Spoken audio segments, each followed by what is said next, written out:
ചുരിദാറിനെ പറ്റി പറയുകയാണെങ്കിൽ കോട്ടൺ ഹക്കാബ മെറ്റീരിയലാണ് ഈ ഒരു ടോപ്പ് ചെയ്തിരിക്കുന്നത്.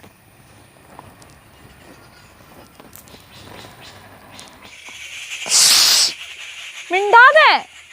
Hi dears, welcome to our channel. I am Divya Brindo. അപ്പോൾ ഞാൻ ഇന്ന് വന്നിരിക്കുന്നത് എൻ്റെ ഈ ഒരു കോസ്റ്റ്യൂമിനെ പറ്റി പറയാനാണ്. അപ്പോൾ ഈ ഒരു ചുരിദാറിട്ട് ഞാൻ ഇതിന് മുമ്പ് ഒരു വീഡിയോയിൽ വന്നിട്ടുണ്ട്, പക്ഷേ ഈ ചുരിദാറിനെ പറ്റി അധികമൊന്നും സംസാരിച്ചുമില്ല, കാണിച്ചുമില്ലായിരുന്നു. സോ ഇന്ന് ഈ ചുരിദാറിനെ പറ്റിയാണ് ഞാൻ പറയാൻ വന്നിരിക്കുന്നത്. അപ്പോൾ ഇതൊരു ഡിസൈനർ ചുരിദാറാണ്. എസ്പെഷ്യലി ഞാൻ കുറേ നാളായിട്ടോ ഒരു മഞ്ഞ ചുരിദാർ വേണമെന്ന് ആഗ്രഹിച്ച് ഇങ്ങനെ നടക്കുന്നു. വേറൊന്നിനുമല്ല, മഞ്ഞ ഡ്രസ്സ് അല്ലെങ്കിൽ വെളുത്ത ഡ്രസ്സ് ഒക്കെ നമ്മൾ ഇപ്പം മൂന്നാറ് അങ്ങനെയുള്ള ഭംഗിയുള്ള സ്ഥലത്ത് പോകുമ്പോൾ ഇടാനായിട്ട് ഭയങ്കര നല്ലതാണ്. നല്ല മഞ്ഞും ആ ഒരു പച്ച തേയിലത്തോട്ടത്തിൻ്റെ ഒക്കെ ഒരു കോമ്പിനേഷനിൽ ഏറ്റവും എടുത്ത് നിൽക്കുന്നത് മഞ്ഞ കളർ ഡ്രസ്സായിരിക്കും. ഫോട്ടോഷൂട്ടോ അങ്ങനെ എന്തെങ്കിലുമൊക്കെ പ്ലാൻ ചെയ്യുന്നവർക്ക് ഏറ്റവും ചൂസ് ചെയ്യാൻ പറ്റിയ കളറും മഞ്ഞയാണ്. സോ മഞ്ഞ ചുരിദാറിനായിട്ട് കുറേ നാളായിട്ട് ഞാനിങ്ങനെ അലഞ്ഞ് നടക്കുമായിരുന്നു മീൻസ് ചിന്തിച്ച് നടക്കുമായിരുന്നു. ഇപ്പോഴാണ് അത് വാങ്ങാനും അത് ഡിസൈൻ ചെയ്യിപ്പിക്കാനും ഒക്കെ ഒന്ന് പറ്റിയത്.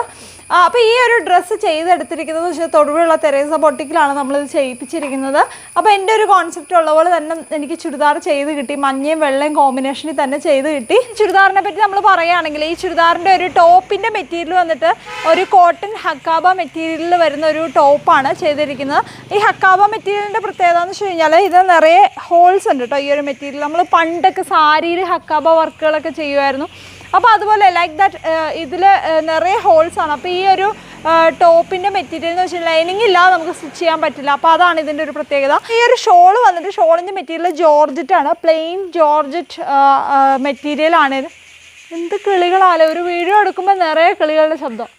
ഞാൻ ഇവിടെ വന്നു എന്ന് പറഞ്ഞിട്ട് നിങ്ങൾ മനഃപൂർവ്വം ചിലക്കുന്ന കേട്ടോ. മിണ്ടാതെ. ഒരു ഷോള് വന്നിട്ട് നമ്മൾ ചെയ്തിരിക്കുന്നത് ജോർജറ്റ് മെറ്റീരിയലാണ്. പ്ലെയിൻ ജോർജറ്റ് ഷോള് വാങ്ങാൻ കിട്ടുമായിരുന്നത് സെയിം ഷോപ്പിൽ നിന്ന് തന്നെയാണ് എടുത്തത്.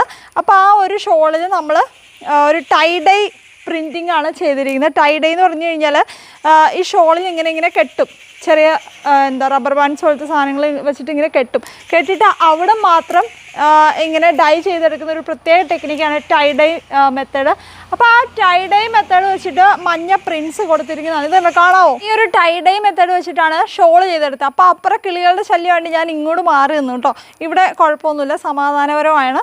പിന്നെ അതുപോലെ തന്നെ എൻ്റെ ബോട്ടം ഒന്ന് കാണിച്ചടാ.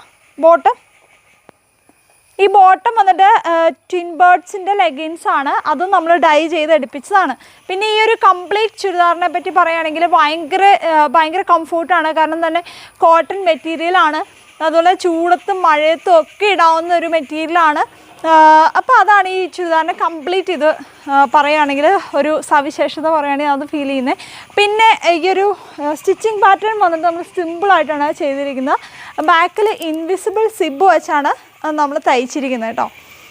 അപ്പോൾ ഇതാണ് ഈ ഒരു ചുരിദാർ. നമുക്ക് എവിടേക്ക് ഇടാമെന്ന് വെച്ച് കഴിഞ്ഞാൽ കുറച്ച് ഒരു ഡിഫറെൻറ്റ് കളറായിരിക്കും. പ്രത്യേകിച്ച് നല്ലൊരു ഇടിവെട്ട് മഞ്ഞാന്ന് തന്നെ പറയാം. അത് പ്രത്യേകം ഞാൻ ചെയ്തെടുത്താണ്. ഈ മഞ്ഞ കളറിനോട് എനിക്ക് ഭയങ്കര ഒരു ഇഷ്ടമുണ്ട് കേട്ടോ. അപ്പോൾ അതുകൊണ്ടുണ്ട്. അപ്പോൾ ഇങ്ങനത്തെ ചുരിദാർ നമ്മൾ വേറെ ചെയ്യുമ്പോൾ എന്ന് വെച്ച് കഴിഞ്ഞാൽ അതിന് യൂസ് ചെയ്യുന്ന ആക്സസറീസ് വളരെ ഇമ്പോർട്ടൻ്റ് ആണ്. അപ്പോൾ ഈ ഒരു ചുരിദാറിന് ഞാൻ മാച്ച് ചെയ്ത് കൊടുത്തിരിക്കുന്നത് വെച്ച് കഴിഞ്ഞാൽ ഈ ഒരു ഇയറിങ്സ് മാത്രമേ ഉള്ളൂ കേട്ടോ. വേറെ ഒരു മാലയോ ഒന്നും ഞാൻ ഇട്ടിട്ടില്ല. അപ്പോൾ നമ്മൾ ആക്സസറീസ് ചൂസ് ചെയ്യുമ്പം വളരെ ശ്രദ്ധിക്കുക. ഈവൻ ഗോൾഡ് അധികം ഇടാണ്ടിരിക്കുന്നതായിരിക്കും ഇങ്ങനെയുള്ള ചുരിദാറുകളൊക്കെ. ഡിസൈനർ വെയറൊക്കെ ഇടുമ്പോൾ ഏറ്റവും നല്ലത്. അപ്പോൾ ഈ ഒരു ചുരിദാറിന് മാച്ചിങ് ആയിട്ട് ഈ ഒരു ഇയറിങ്സ് ഞാൻ ഇട്ടിട്ടുണ്ട്. ഈ ഇയറിങ്സ് ഞാൻ വാങ്ങിയിരിക്കുന്ന ഒരു ഓൺലൈൻ ഇൻസ്റ്റാ ഷോപ്പിൽ നിന്നാണ്. പിന്നെ ഈ ഒരു മോതിരമാണ് കേട്ടോ ഇതിൻ്റെ കൂടെ പെയർ ചെയ്ത് കൊടുത്ത്. കാണാൻ പറ്റുന്നുണ്ടോ? അപ്പോൾ ഈ ഒരു മോതിരമാണ് ഈ ഒരു ചുരിദാറിൻ്റെ കൂടെ ഞാൻ പെയർ ചെയ്ത് കൊടുത്തിരിക്കുന്നതാണ്. ഈ ഒരു ചുരിദാറിൻ്റെ കംപ്ലീറ്റ് വിശേഷങ്ങൾ പറയുകയാണെങ്കിൽ ഞാനൊന്ന് ലോങ് സൈറ്റ് എങ്ങനെയാണെന്ന് കാണിച്ചു തരാം. അപ്പോൾ ഈ ചുരിദാർ എല്ലാവർക്കും ഇഷ്ടപ്പെട്ടെന്ന് വിചാരിക്കുന്നു. അപ്പോൾ ഇനി ഇങ്ങനത്തെ വീഡിയോസ് ചെയ്യണമെന്നുണ്ടെങ്കിൽ ജസ്റ്റ് ഒന്ന് കമൻറ്റ് ചെയ്യണേ. എല്ലാവരുടെ അഭിപ്രായങ്ങളൊന്ന് കമൻറ്റ് ചെയ്യണേ. അപ്പോൾ ഇതുപോലത്തെ ഒരുപാട് ചുരിദാറിൻ്റെ ഒരുപാട് ഐഡിയാസ് എനിക്കുണ്ട്. അതനുസരിച്ചൊക്കെ പുതിയ ചുരിദാറുകൾ സ്റ്റിച്ച് ചെയ്യണമെന്നും ആഗ്രഹമുണ്ട്. അപ്പോൾ എല്ലാവരും ഇനി എങ്ങനത്തെ ചുരിദാർ സ്റ്റിച്ച് ചെയ്യണം, എന്ത് ചെയ്താൽ നല്ലതായിരിക്കും, അങ്ങനെയുള്ള എല്ലാ കമൻസും രേഖപ്പെടുത്തണം. എനിക്കത് ഒത്തിരി ഇഷ്ടമാണ് എല്ലാവരുടെയും കമൻറ്റ് വായിക്കാനൊക്കെ. അപ്പോൾ ജസ്റ്റ് എല്ലാവരും ഒരു സജഷൻ പോലെയോ അല്ലെങ്കിൽ ഒരു അഭിപ്രായം പോലെയോ എന്തെങ്കിലുമൊക്കെ ഒരു കമൻസ് എല്ലാവരും ഇടുക കേട്ടോ. അപ്പോൾ എങ്ങനെയുണ്ട്? എനിക്ക് കംപ്ലീറ്റ്ലി ഈ ചുരിദാർ ഒത്തിരി ഇഷ്ടമായി, നിങ്ങൾക്കും ഇഷ്ടമായെന്ന് വിചാരിക്കുന്നു. നമ്മൾ ഏതൊരു കോസ്റ്റ്യൂം ചൂസ് ചെയ്താലും അതിൻ്റെ സ്റ്റൈലിങ്ങിന് ഭയങ്കര ഇമ്പോർട്ടൻസ് ഉണ്ട്. അതിന് മാച്ചിങ് ആയിട്ടുള്ള ആക്സസറീസ് ഇടുക എന്നുള്ളതിൽ വളരെ ഇമ്പോർട്ടൻ്റ് ഉണ്ട് കേട്ടോ. അപ്പോൾ എനിവേ നമ്മൾ മറ്റൊരു വീഡിയോയിൽ കാണുന്നവരെ ബൈ ബൈ.